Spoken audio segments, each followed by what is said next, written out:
Hi, I'm Mireille. My father called me a pathetic soldier in open court, loud enough for strangers to hear. What he didn't know was that I'm a general. The Pentagon sent an escort. The bailiff saluted, but what hurts more than his insult is that it wasn't spontaneous, it was planned. My name was erased from the deed, my face cut out from family photos, my service ignored unless it could be cashed in. They didn't forget me, they buried me. Why would a family do that to their own? And what happens when the truth walks back into the room wearing full dress uniform?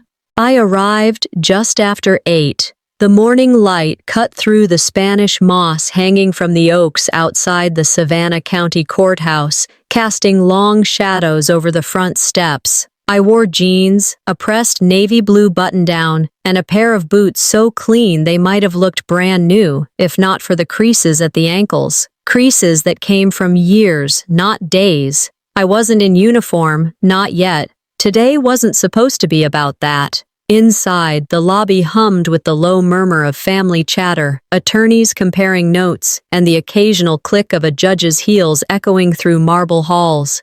I stepped toward the registration desk, a simple fold-out table with a county clerk behind it. She had a stack of pre-printed name tags and an iPad, polite smile, tired eyes. "Name?" she asked, not looking up. "Mireille Braverman," I answered, voice steady. Her fingers tapped on the screen. Then her brow furrowed. "I'm sorry," she said, glancing up now. "There's no Braverman listed." "Are you sure you're with the Penrose estate?" I held her gaze a moment before nodding. "Yes, I'm family." She blinked, hesitated, then flipped through a stack of badges. One caught her attention, and she held it up. It read, "Unknown Relation." I took the tag without a word, clipped it to my shirt. I wasn't going to explain myself, not to her, not here. I'd done enough of that. There was a time when I thought showing up would mean something, that they'd see I cared, that the years in between hadn't erased me, but this tag said it all, who they saw me as, or didn't see at all. I stepped past the desk, through the corridor where voices grew louder. Just before the main hearing room, I paused. Through a half-open door, I saw Isolde, my sister, laughing with our father. She tossed her hair over one shoulder like she was still 17, still the favored daughter. My father leaned close, said something, and they both smiled. They hadn't aged much in their entitlement. A familiar voice behind me snapped my attention sideways. "Well, I'll be damned," the woman muttered. "Didn't know Isolde had a cousin in the service." I turned to face her. "Mrs. McCaskill. Used to live 3 doors down from us when we were kids." She smiled faintly and kept walking. I didn't correct her. Why would I? To them, I wasn't a sister. I was just someone who'd vanished, conveniently forgotten until I complicated the narrative. I leaned against the wall, trying to ground myself.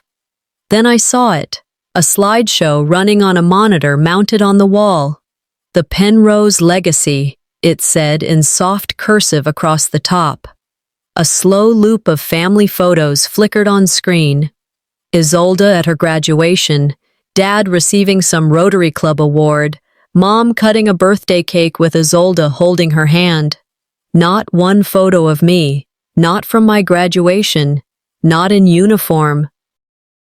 Not even the holiday from 2009 when I flew back on leave for Christmas and took a picture with my grandfather on that front porch.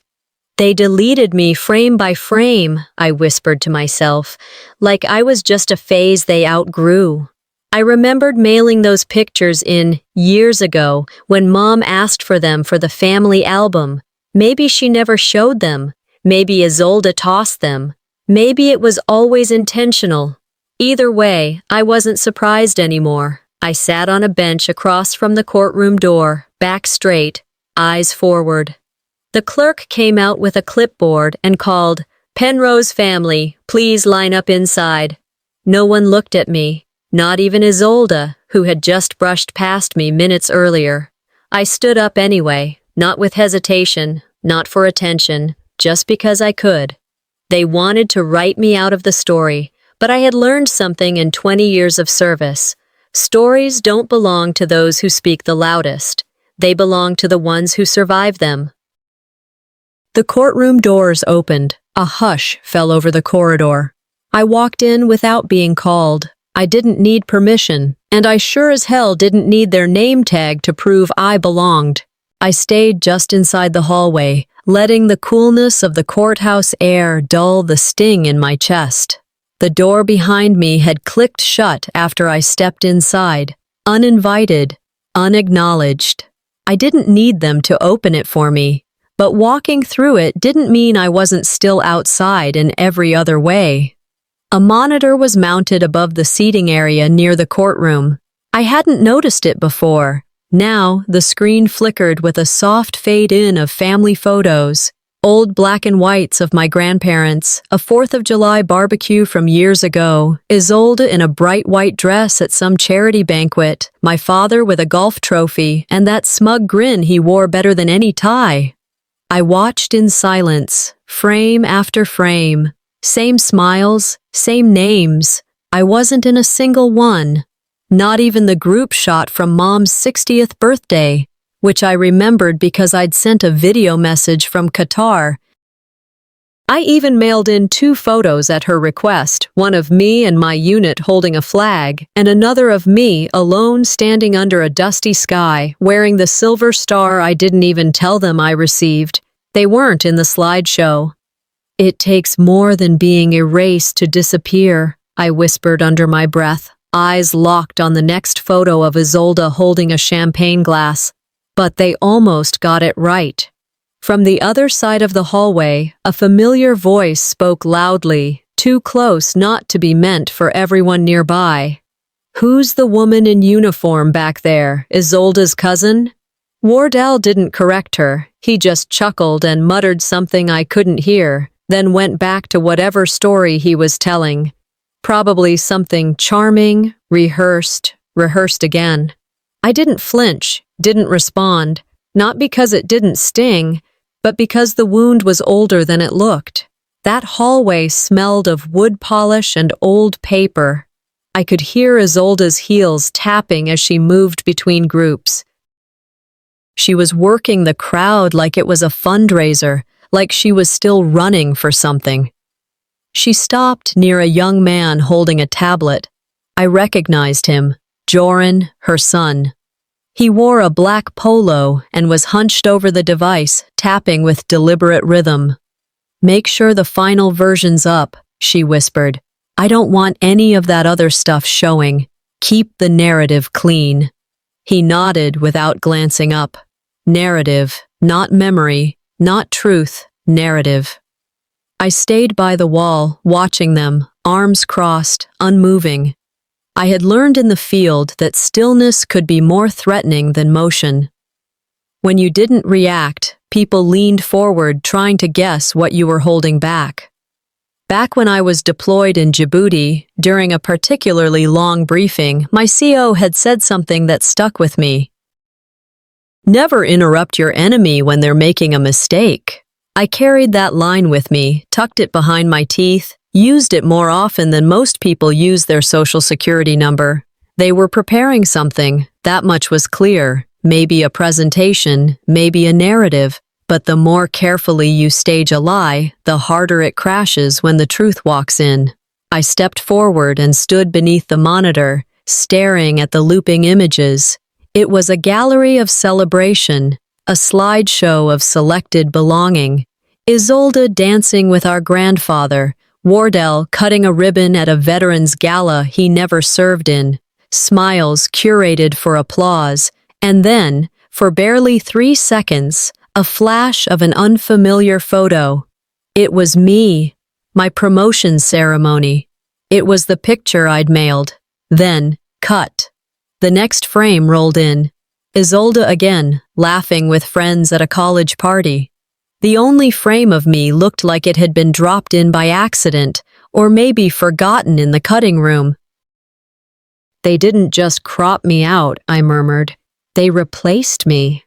I looked back toward the corridor. The doors to the courtroom were open now, and the clerk was organizing paperwork at the side table. Isolde turned, looked directly at me, then leaned toward Wardell and whispered something. He glanced up, met my eyes for half a second, then looked away, back to whatever small joke she was crafting. They laughed. I didn't. They weren't just ignoring me. They were staging a new version of the story, one where I had never existed at all. They're not just ignoring me, I whispered. They're preparing something. If they think this is silence, they've never heard the storm coming. I sat alone in the courthouse lounge, a wide room paneled with faded oak and the faint smell of burnt coffee drifting in from a side counter. A clock ticked somewhere behind me, slow and heavy, like the weight in my chest. Outside that door, my sister and father were spinning stories. Inside, I was piecing mine back together, quietly, without applause. A young bailiff passed by, nodding politely as he walked. Pinned to his collar was a small gold insignia. West Point, just a glint, barely visible, but sharp enough to slice through years of distance. I hadn't seen one in a while, not since I'd stopped thinking about what I didn't get. I stared at that pin until he turned the corner, and suddenly I was 17 again. There was a time I believed getting into West Point would change everything, that the prestige would shield me, that a title would make them proud, or at least notice. That maybe, just maybe, it would make my father sit up straighter, tell someone at church, "That's my girl." But that letter never came. What I got instead, weeks after I applied, was a slim envelope with an apology typed in bureaucratic font.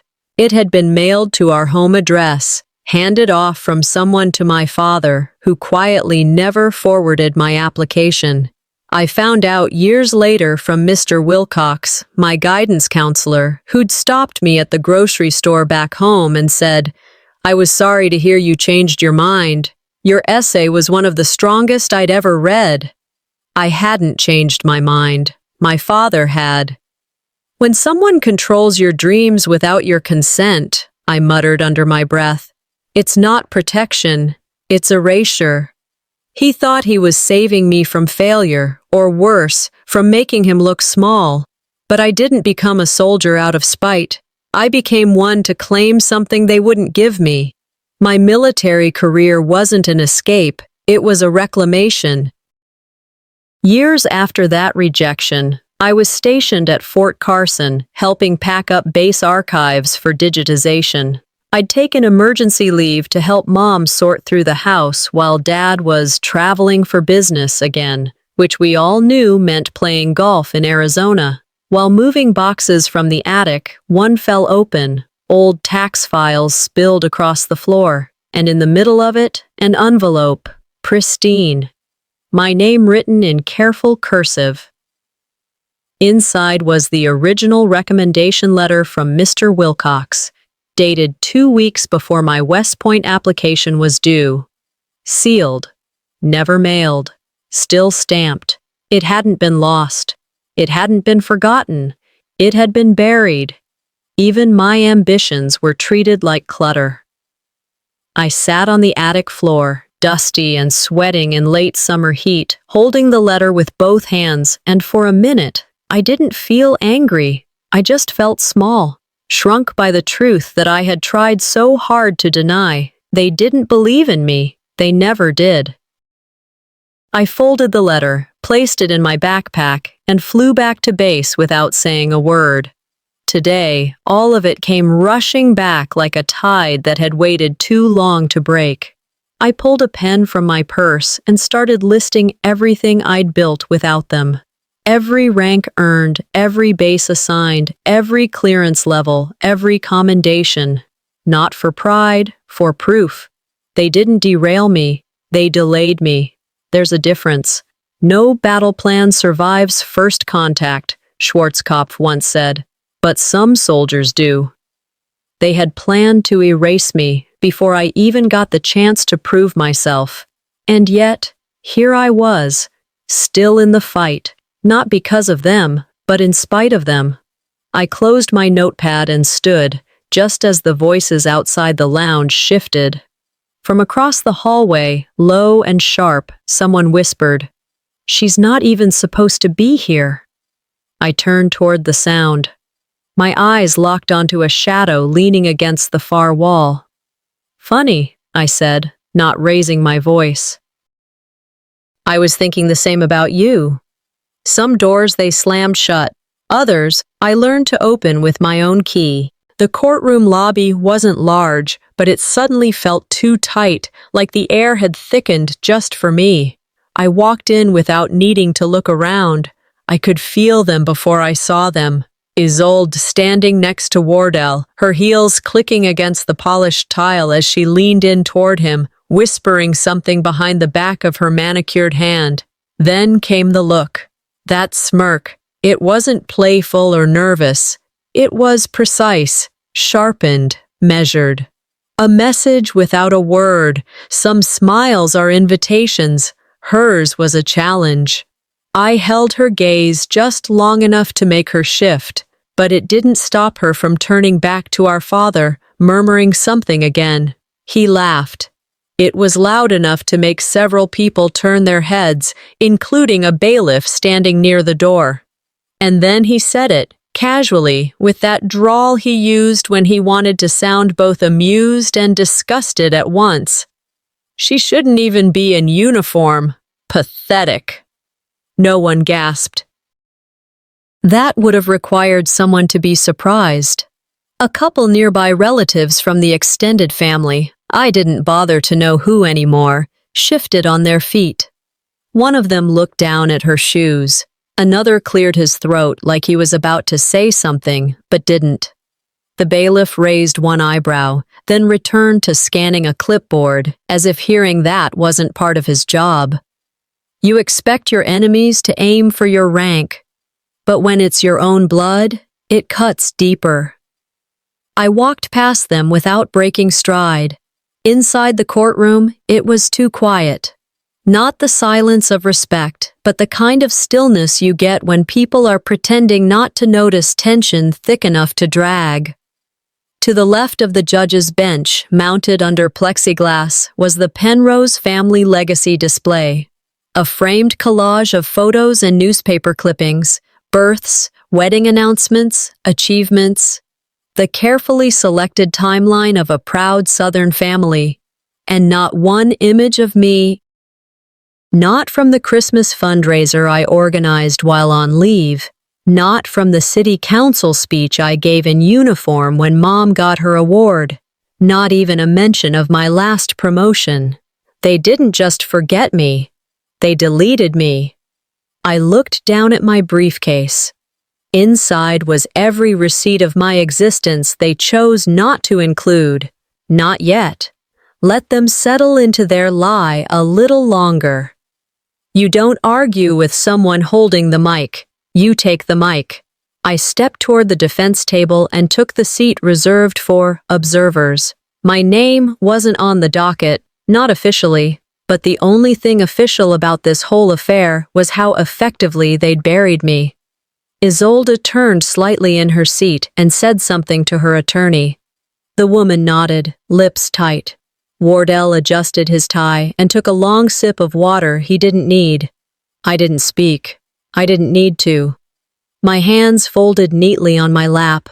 My chin stayed level. My eyes didn't blink. I could feel the tension ripple down the row. "She's going to say something," Isolde whispered. I didn't flinch. I didn't need to speak to make them squirm. Not yet.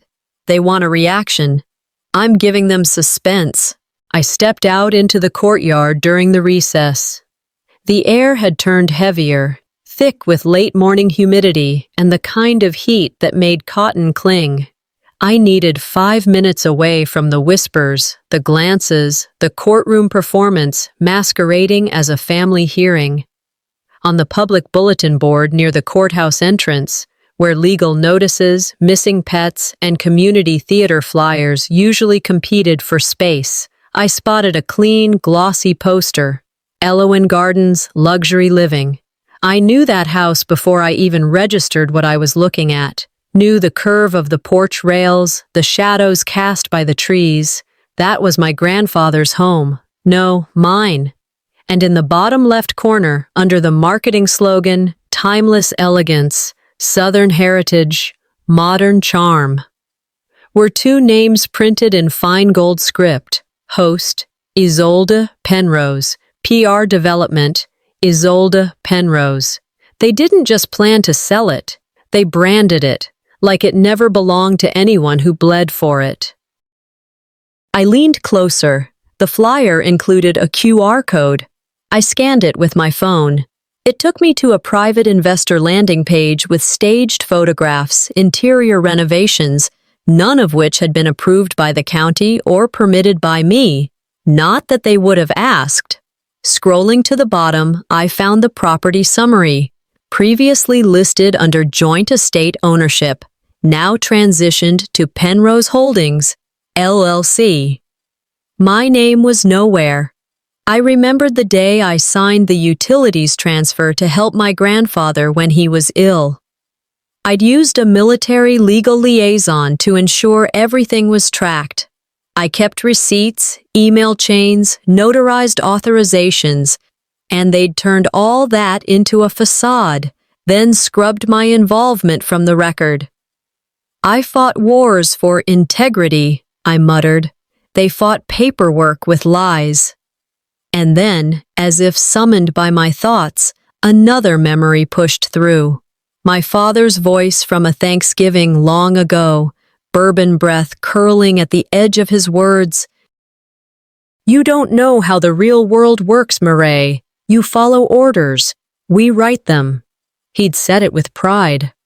I folded the flyer slowly, creasing the edges just enough to make it fit in my pocket without damage. I didn't crumple it. That's what they expected. Rage. A scene. Something they could call unstable. Proof, on the other hand, was quiet, clean, effective. Back in the courtroom, I returned to my seat. Wardell was prepping notes with Isolde's lawyer. She was touching up her lipstick in a compact mirror, completely at ease. I unfolded the flyer in my lap, ran my thumb along the crease. The best revenge is showing them you remember. I started cataloging it all in my head, notarized transfers, filing dates, email threads, transaction timestamps. This wasn't new to me. I'd handled assets for more complicated operations in Kabul. The only difference was those operations hadn't involved people I shared DNA with. The judge called for the hearing to resume. Wardell stood, cleared his throat, adjusted his blazer. Your Honor, he began, before we proceed with dividing assets, I'd like to highlight the significance of the Penrose home as a unifying legacy property. Your Honor, I said, interrupting calmly, before we discuss inheritance, should we clarify who owns what has already been sold? All heads turned. Isolde froze. Her attorney's pen hovered midair. The judge raised a brow. Excuse me? I stood slowly, pulled the flyer from my pocket, walked to the front of the room, and placed it on the judge's bench. Isolde's lawyer jumped in, voice shaky. That's just a marketing draft, Your Honor. Preliminary renderings, nothing more. Wardell didn't blink. He said evenly, You're not in this discussion, Murray. I looked at him. No smile, no venom, just steel. Yet you've used my silence as permission long enough. I turned back to the judge. Let's talk about the future of the house. Starting with why it's already for sale. They made a brochure. I kept the blueprint. When the judge called us back from recess, the room felt sharper, like the silence had grown teeth. I took my seat without a word. No one looked at me directly, but I caught the flicker of sideways glances. I had delivered a blow with that flyer, and they knew it. Isolde's attorney stood as if nothing had happened. She held a folder like it was a shield. Your Honor, she began, before we proceed, I'd like to present a signed waiver in which Ms. Mireille Braverman clearly relinquishes any legal claim to the estate. She walked to the bench and placed the document down, flipping it open like she was laying out a menu. The judge adjusted his glasses, scanning it with mild curiosity. "Miss Braverman, is this your signature?" I didn't blink. "I'd like to see it, Your Honor." He gestured, and the bailiff brought the document to me. I held it up, studied the loop of the M, the slope of the tail. The angle was wrong. The ink pressure was uneven. And most telling, my discharge date listed under the signature line didn't match any military record on file. "Not even close," I said calmly, placing it down in front of me. "It's a forgery." Isolde scoffed lightly, and Wardell leaned forward, folding his hands like a man preparing to deliver a sermon. "I'd like to formally request," I continued, addressing the judge, "that we compare this to my Pentagon archived discharge papers. The originals are time-stamped and digitally verified. I can provide access through the secure server." There was a pause. Then the judge nodded once. "Motion to review the signature. We'll recess briefly while the documents are pulled." A murmur rolled through the room like a low wave. People shifted in their seats. This wasn't about resentment anymore. It was about fraud, the kind that leaves fingerprints, digital trails, and criminal records. And just like that, the balance of power tilted. As we waited, I leaned back in my chair, eyes fixed ahead. I wasn't going to waste energy glaring. I'd seen this pattern before. Men like Wardell, women like Isolde. Their confidence didn't come from truth. It came from how long they'd gone unchallenged. The judge returned within minutes, a folder in his hand. "The comparison confirms inconsistencies. This court will pursue further analysis under official channels." Isolde's attorney opened her mouth, then closed it again. Her hands were shaking.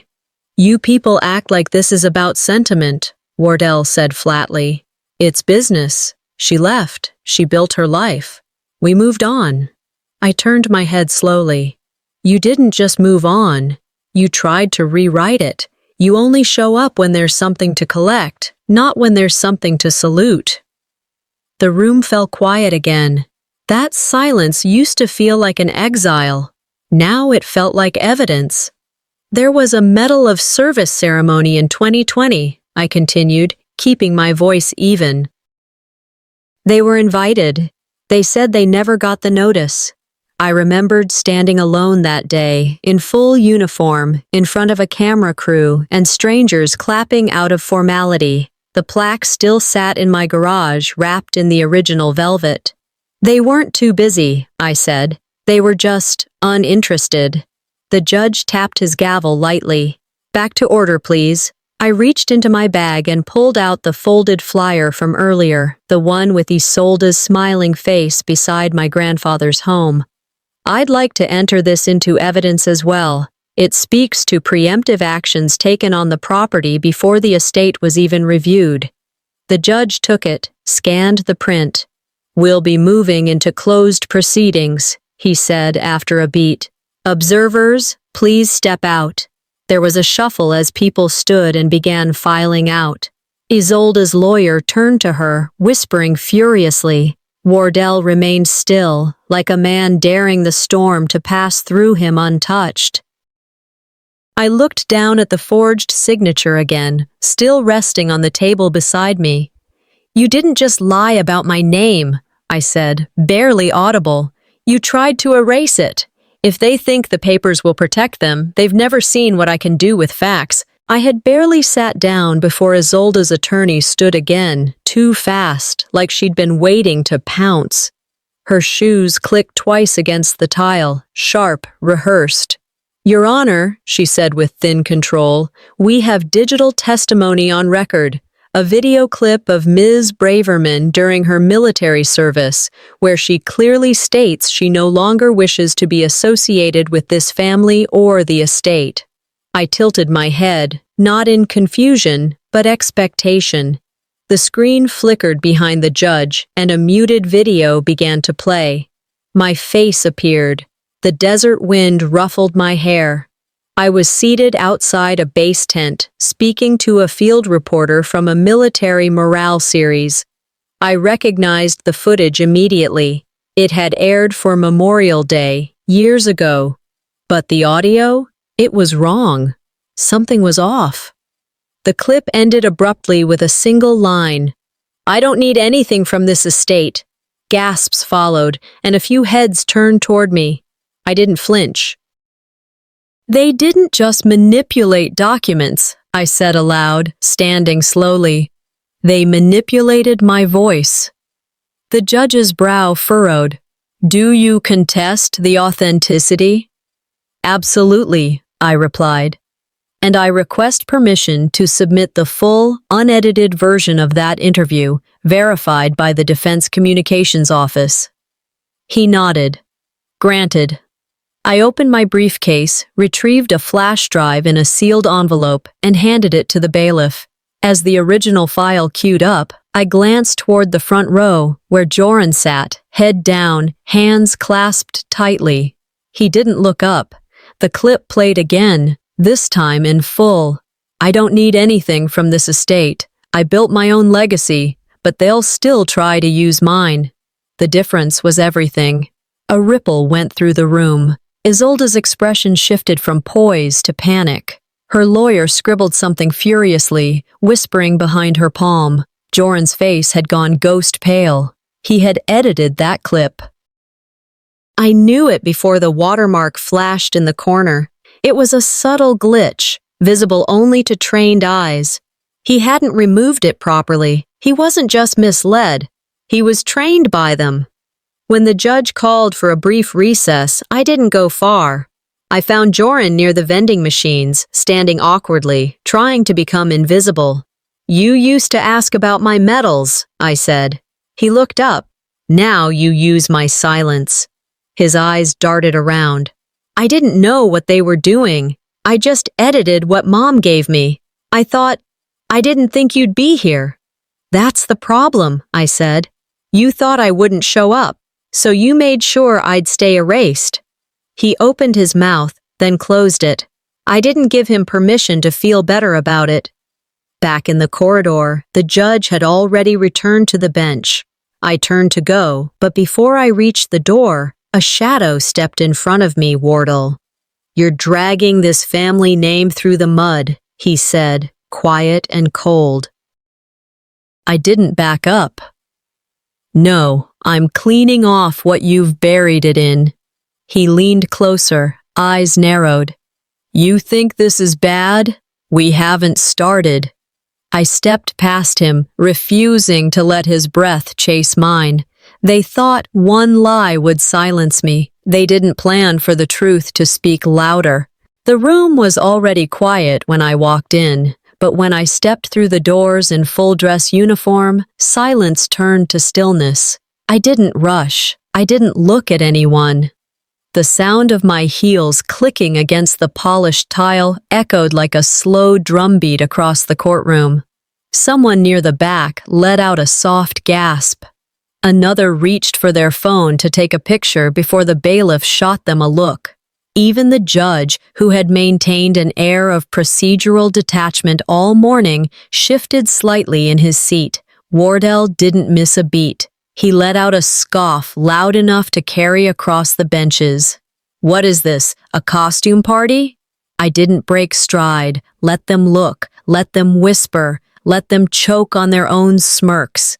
They called me pathetic. Let them say it to my medals. I took my seat slowly, unfolded the hem of my coat, and adjusted my nameplate. The bailiff straightened, cleared his throat, and raised his right hand in salute. "General Braverman," he said formally, "the Pentagon has dispatched an escort for you at the conclusion of today's session." The courtroom froze. The judge blinked, caught himself, then cleared his throat. "General Braverman, you may proceed." Isolde's attorney scrambled, her voice catching on the edge of her own surprise. We were unaware of her standing." I stood, opened my briefcase, and pulled out a small hard drive wrapped in a sealed military-issued pouch. I'd like to enter a video into evidence. My grandfather left it with Colonel Vellum. It's encrypted and authenticated. The judge nodded once. The bailiff took the drive and loaded it onto the monitor. The lights dimmed. The screen lit up with the image of my grandfather, Ezrin Calloway, sitting in his study, the soft flicker of a lamp casting familiar shadows against the bookshelves. "This house," he said, voice steady and clear, "belongs to Mireille. She earned it. She lived in it. She protected it while the rest of you posed beside it." There was no sound in the room, no breath, no cough. Even the air seemed to hesitate. Isolde turned her head. Wardell leaned forward, his jaw tense, his hands locked. "He gave me the house. They just gave it a new name." I walked forward, past them, to the judge's bench. "I'd also like to file a motion," I said, "to freeze all transactions and movement of property assets related to the estate until a full investigation into document manipulation and unauthorized transfers is completed." The judge didn't hesitate. "So ordered." Someone behind me mumbled, "She just flipped the table." "Legacy isn't something you inherit," I said, turning back toward them. "It's something you earn." Then came the sound, sharp, final. The gavel hit once. "Court is now under sealed order," the judge said. "Bailiff, close the doors. No one leaves until this is resolved."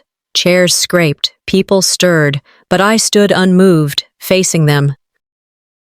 I looked Wardell in the eye, then Isolde.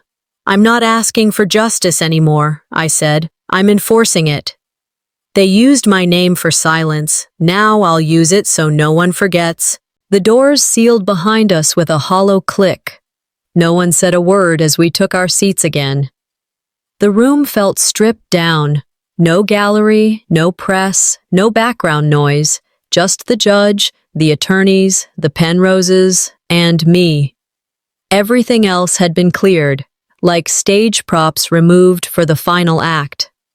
"We are now proceeding with evidence questioning the authenticity of property transfers and inheritance waivers," the judge began, his voice clipped, restrained. He didn't look at Wardell. He looked directly at me. I gave him a nod, brief, precise. I sat upright, uniform pressed, hands steady. I didn't need to adjust anything. I didn't fidget. I had worn this look before, in combat briefings, in defense committee hearings, in situations where a single blink too early could mean the difference between strategy and surrender. The judge gestured to the clerk who queued up a video on the monitor. "We will now review the full, unedited audio transcript from the previous session's submission." The screen came to life. My face appeared, same setting as the doctored clip, desert background, uniform collar, sun washing out the edges. But this time, the audio ran long, uninterrupted. "I never gave up anything," my voice said calmly. "They just took it before I got the chance to stand in the way." The pause that followed wasn't technical. It was emotional. Isolde's hand flew to her mouth. Her attorney stared at the screen like it had slapped her. Joran hunched lower in his seat, refusing to meet my eyes. Wardell didn't move. Not an inch. The judge leaned forward. "Ms. Braverman, do you have further supporting evidence regarding document inconsistencies?" "I do." I opened a separate folder, removed a file containing notarized property filings, original copies, filed through my military legal liaison during my grandfather's illness. "These documents contradict the deed filed by the Penrose party, and these," I added, passing another packet, "show that the signature used was digitally lifted from a housing allowance form I submitted while deployed." The judge examined the records, then quietly nodded to his clerk. "We'll cross-verify these against the state registrar's records." He paused, eyes moving across the room. "I am initiating a formal fraud inquiry effective immediately." I am also issuing a subpoena for the notary who processed the transfer." It was silent again, but this time it wasn't shocked silence. It was collapse. Isolda's face folded. Her shoulders trembled as she turned slightly away. Her lawyer began putting documents back into her briefcase, hands clumsy, unsure. Wardell stayed completely still. The judge looked at him. "Mr. Penrose, do you have anything to add before we move forward?" He spoke without turning his head.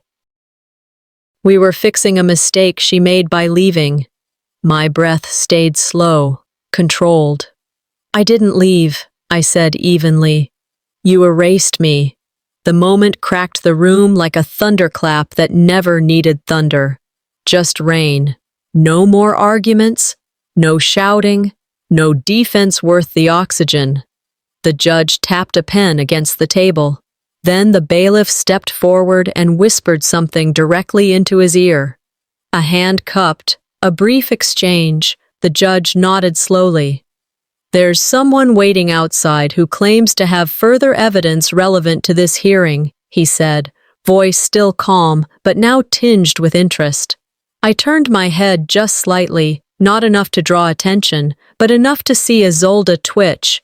I didn't smile, I didn't speak, but I knew who it was, and they didn't. The final witness wasn't on anyone's list, because I kept him off it. The judge had barely finished announcing the review session when the door opened again. A pause swept through the room as a man entered, tall, straight-backed, gray at the temples, but still carrying himself like he was on parade. I didn't have to turn around. I recognized that walk, that voice, before he even spoke. "Colonel Colton Vellum," he said, his voice filling the silence like a chord struck in a quiet hall. "Retired. I'm here on behalf of Ezrin Calloway."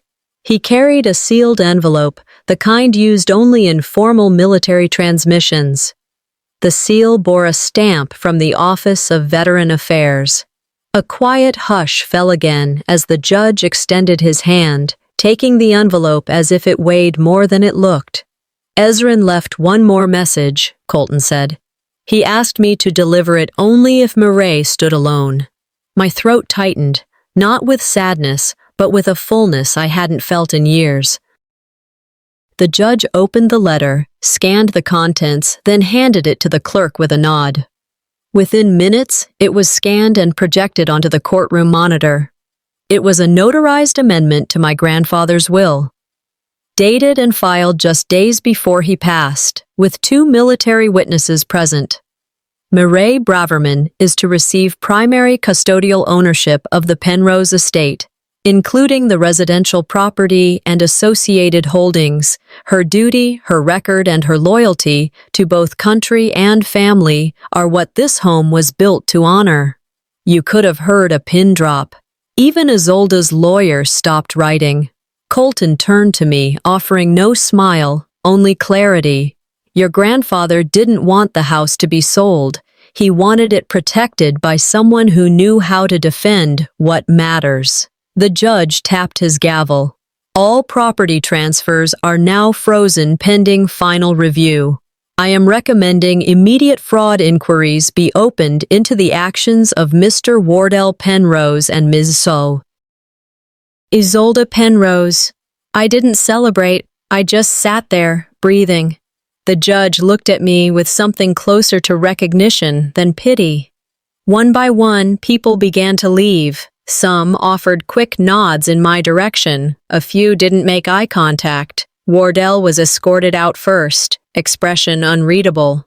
Isolda followed, red-eyed and blank, like she'd just left her own body behind. I remained seated for a moment longer. Not out of pride. Reflection.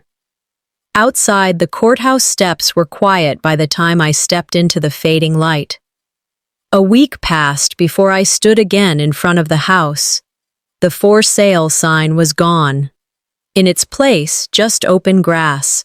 I wore jeans, a navy t-shirt, and old boots, not the ones they knew me for, but the ones I had broken in on my own time. The lock clicked open. I stepped inside. The The scent of old wood and polish welcomed me, not perfectly, but honestly. Each room carried echoes. I didn't need to erase them. I just needed to remember which ones belonged. They used documents to take it. I used the truth to take it back. In the study, the frame I once noticed missing now held a different image. A recent one. Me, standing beside Ezran. I didn't remember the photo being taken. Maybe he planned it that way. A soft knock came at the door. I walked over and opened it. Joran stood there, his hands shaking just slightly. He didn't speak right away. "I have something to return," he finally said, reaching into his bag. He held out a flash drive. "It's the raw files. Every clip, every edit Mom asked me to change." I looked at him, not with anger, not with grace. "Why now?" I asked. He swallowed. "Because she was wrong. And because you're the only person who's ever worn that name without lying." I took the flash drive and closed the door behind me, not slamming it, just enough to say this wasn't about them anymore. Not everything broken needs to be fixed. Some things just need to be seen for what they are. The house didn't creak the same way it used to. The air was still familiar, but softer now, like the space had finally exhaled after holding its breath for too long. I walked barefoot through the hallway, listening to the old pine floors settle beneath each step. There were no boxes stacked in corners, no arguments echoing off the walls, just stillness and light. A week had passed since the courtroom doors had closed behind Wardell and Isolde. The silence since then wasn't empty, it was earned. I stopped near the front door where the certificate now hung, clean frame, polished glass. It bore my name, etched clearly beneath my grandfather's signature. Custodial heir, it read. It had once felt like a title meant to burden. Now it simply felt accurate. It didn't take an apology to restore me, just the truth. In the dining room, the sun cast warm stripes across the table. I opened the built-in drawer along the wall, the one no one ever used because it was slightly warped from humidity. Inside were folders, faded, curled at the corners. I pulled one out and dust scattered across the surface, land surveys, handwritten annotations. A sketched plan labeled in my grandfather's distinct script, Veteran Housing Concept, 3 units. The date, 1998. Wardell had buried these, figuratively and literally, shoved behind tax folders and real estate filings, filed under nothing, saved for no one. He had known. He just hadn't cared. He was always thinking beyond bloodlines. That's what legacy really means. I carefully refolded the plans and slid them into a new folder. Not for sentiment, documentation. Just before dusk, there was a soft knock. I opened the door without hesitation. Joran stood there, hands in his pockets, hair still too long for his face. He didn't speak immediately, just held out a small black flash drive. "This has the original timeline folder," he said. "The one they edited. You don't need to use it. I just thought maybe it mattered." I looked at him. His voice didn't shake, but his eyes were red. He wasn't asking for forgiveness, just offering a thread. "I won't use it," I said quietly. "But I'll keep it. That's different." He nodded once and turned to leave. No ceremony. I didn't close the door right away. I stood there for a minute, breathing in the quiet that didn't feel like isolation anymore. Later that evening, I stood in the living room, a photo frame in one hand, a metal case in the other. I placed them side by side on the shelf, intentionally. The photo included all of us, even Wardell and Isolde. Not because they earned it, because I survived them. You don't hang a photo to honor perfection. You hang it to remember who you survived. The house didn't need to forgive them, and neither did I.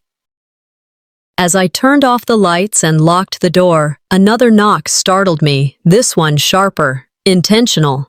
I opened it and found an envelope, official, sealed with the insignia of the Department of Defense. I opened it slowly, scanning the letter inside. The project my grandfather once drafted, the veterans' housing, was being revived.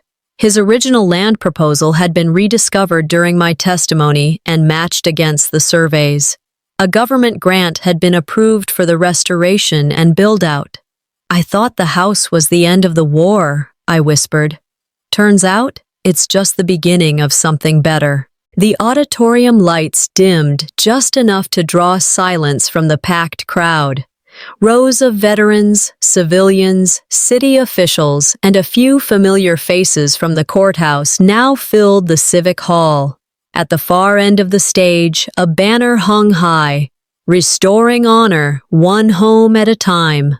Beneath it, I stood, hands folded at the podium, the weight of the moment not pressing on me, but standing beside me. They called my name. Applause rose, not thunderous, but steady, real. It wasn't for rank or medals. It was for surviving a story people weren't supposed to hear. A man handed me a plaque. I took it briefly, nodded, then handed it back. "Thank you," I said, "but I won't be taking this home." Murmurs flickered across the audience. I pulled out a single sheet of paper instead, a deed transfer, signed and notarized. "This house," I continued, "was taken from me. I got it back, but it was never just mine to keep." The room hushed again. "I'm donating it to the Callaway Foundation for military families. It'll be used for transitional housing, veterans wellness programs, and the first build-out of my grandfather's project."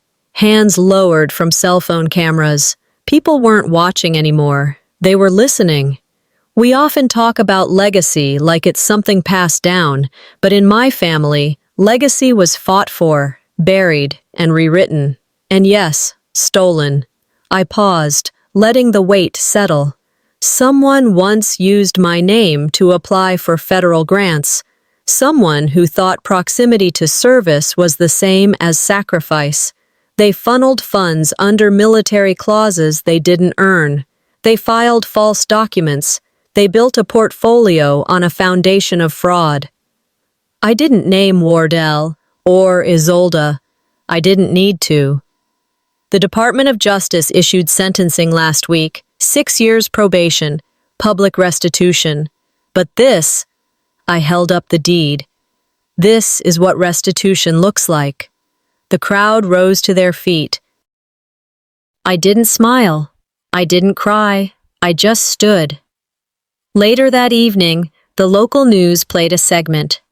"The house that was almost sold in silence," the reporter said, "now stands for every name once erased." Clips rolled from the courtroom, overlaid with images of the house's new foundation stone. One quote trailed behind. "She never wanted revenge, just truth. I helped silence her once. I'll help echo her now." Joran's voice, his social post, public. A small thread repaired, not perfect, but stitched. The night after the ceremony, I returned home. An envelope waited in my mailbox, unmarked but unmistakable. Inside was a letter from Wardell. It was short. He asked for a visit. I wrote one line in reply. "You taught me what not to become. That's enough of a legacy." Then I struck a match and watched the page curl into ash. Some legacies weren't meant to be carried. They were meant to be cautions. At the closing of the weekend, I stood once again near the front porch. This time, not alone. A young cadet approached, crisp uniform, high collar, nerves in her jawline. "They told me about you, General," she said. "I want to serve like you, with no fear of being forgotten." I met her eyes and placed a hand on her shoulder. "Don't serve for memory," I told her. "Serve because it's right. Memory will catch up." As she turned to leave, workers fastened a new plaque at the base of the stairs. It read, "This house was reclaimed by honor. May no lie ever live in it again." Some names survive courtrooms, families, even time because they stood up when silence was expected.